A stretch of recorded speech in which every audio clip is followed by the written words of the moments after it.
ওই যে আমাদের মায়াবী দ্বীপ দেখা যাচ্ছে। এখন পানি আস্তে আস্তে কমে যাচ্ছে, যার ফলে সৌন্দর্য আরও বেড়ে যাচ্ছে রাঙামাটির। পানি কমে গেলে মাটিগুলো উপর দিকে উঠে যায়, পাহাড়ের ভিউটা আরও বেশি দেখা যায়। আমাদের দ্বীপে কাজ চলতেছে।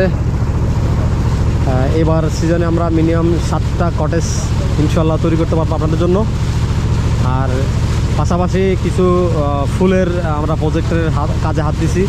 সূর্যমুখী, গাঁদা ফুল, সরিষা ফুল, এগুলোর জন্য আমরা এবার সিজনে আমরা এটা কাজে হাত দিছি। এটা নিয়ে আজকে থেকে কাজ শুরু।